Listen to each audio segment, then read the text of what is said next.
Delimitation commission की final report government gazette में notify हो चुकी है।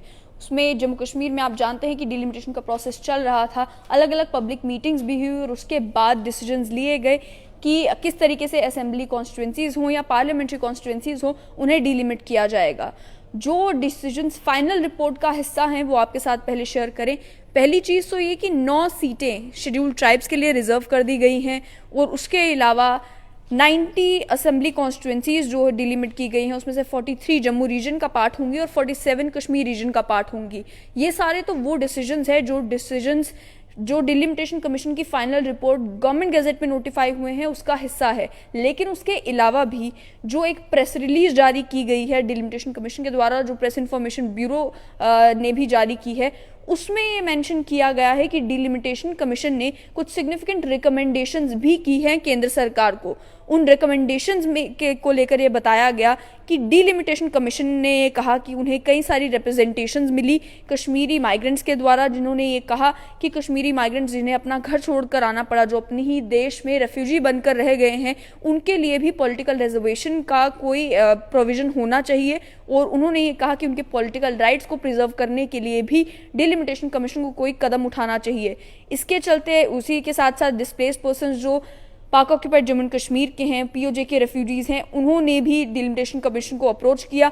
कई सारी उन्हें जो है अपनी रिप्रेजेंटेशंस दी, जिनको लेकर अब डिलिमिटेशन कमीशन ने, हालांकि ऑफिशियल गजट में तो ऐसा कुछ नहीं है, लेकिन जो रिकमेंडेशंस केंद्र सरकार को भेजी है इस प्रेस रिलीज के मुताबिक, उसमें ये कहा है डिलिमिटेशन कमीशन ने केंद्र सरकार को कि एक कैसा प्रोविजन किया जाए। ये रिकमेंड किया है केंद्र सरकार को, फाइनल डिसीजन इसमें केंद्र सरकार का ही होगा कि 2 मेंबर्स कश्मीरी माइग्रेंट कम्युनिटी से भी लेजिस्लेटिव असेंबली में होने चाहिए। इसको लेकर कोई एक प्रोविजन किया जाए और ऐसे जो मेंबर्स होंगे उन्हें वो ताकतें दिए जाएं जो legislative assembly union territory of Puducherry में नॉमिनेटेड मेंबर्स को मिलती है।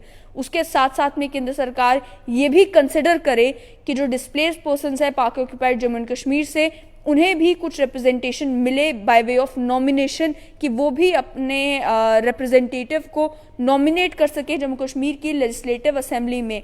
ये 2 सिग्निफिकेंट रिकमेंडेशंस डिलिमिटेशन कमीशन ने दी हैं केंद्र सरकार को। अब इस पर फाइनल फैसला जो होगा वो केंद्र सरकार लेगी।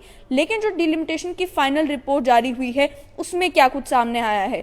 पहली बार जैसे मैंने आपको बताया कि 43 असेंबली कॉन्स्टिट्यूंसीज जम्मू रीजन का हिस्सा होंगी और 47 कॉन्स्टिट्यूंसीज कश्मीर रीजन का हिस्सा होंगी।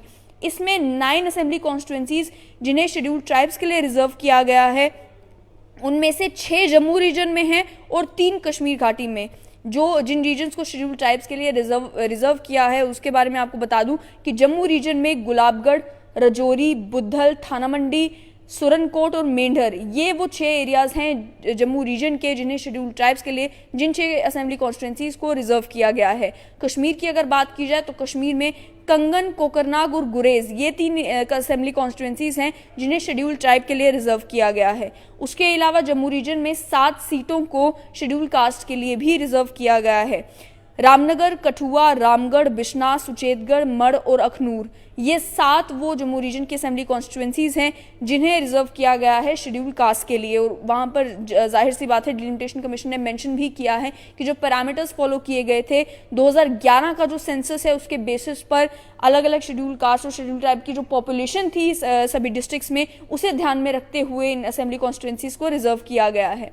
साथ ही में जो पार्लियामेंट्री कॉन्स्टिट्यूंसीज को भी रीऑर्गेनाइज किया गया है, आप जानते हैं उसमें जिस तरीके से जम्मू रीजन और कश्मीर रीजन की भी कुछ कॉन्स्टिट्यूंसीज को एक साथ जोड़ा गया, उसको लेकर भी तथ्य ये दिए गए हैं कि पार्लियामेंट्री कॉन्स्टिट्यूंसीज, हर एक जो पार्लियामेंट्री कॉन्स्टिट्यूंसी है उसमें 18 असेंबली कॉन्स्टिट्यूंसीज आएंगी और सभी पार्लियामेंट्री कॉन्स्टिट्यूंसीज को एक समान कर दिया गया है। इसी वजह से अनंतनाग रीजन जो कश्मीर घाटी का है और रजौरी और पुंछ जो जम्मू रीजन का है, उनके कुछ इलाकों को जोड़कर जो है एक नई पार्लियामेंट्री कॉन्स्टिट्यूंसी रीऑर्गेनाइज करके बनाई गई है।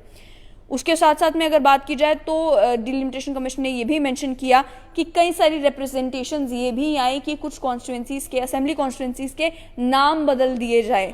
तो उन नाम बदल देने को लेकर भी डिलिमिटेशन कमीशन ने सोचा और ये कहा कि लोकल जो सेंटिमेंट्स हैं उन्हें ख्याल में रखते हुए नाम बदलने के जितने भी प्रपोजल्स आए हैं ऑलमोस्ट सभी को अप्रूव किया गया है। जो असेंबली कॉन्स्टिट्यूंसीज के नाम बदले गए हैं वो भी आप तक पहुंचा दें। इसमें टंगमर्ग असेंबली कॉन्स्टिट्यूंसी का नाम बदलकर गुलमर्ग असेंबली कॉन्स्टिट्यूंसी कर दिया गया है। जुनिमार असेंबली कॉन्स्टिट्यूंसी का नाम बदलकर जेडिबल कर दिया गया है। सोनवार असेंबली कॉन्स्टिट्यूंसी का नाम बदलकर लालचौक कर दिया गया है। पाडर का नाम बदलकर पाडर नागसेनी कर दिया गया है। कठुआ नॉर्थ का नाम जो है उसे जसरोटा कर दिया गया है और कठुआ साउथ का नाम बदलकर कठुआ असेंबली कॉन्स्टिट्यूंसी कर दिया गया है। खोड़ असेंबली कॉन्स्टिट्यूंसी का नाम बदलकर छंब असेंबली कॉन्स्टिट्यूंसी कर दिया गया है। महोड़ असेंबली कॉन्स्टिट्यूंसी का नाम बदलकर गुलाबगढ़ कर दिया गया है और दरहाल असेंबली कॉन्स्टिट्यूंसी का नाम बदलकर बुद्धल असेंबली कॉन्स्टिट्यूंसी कर दिया गया है।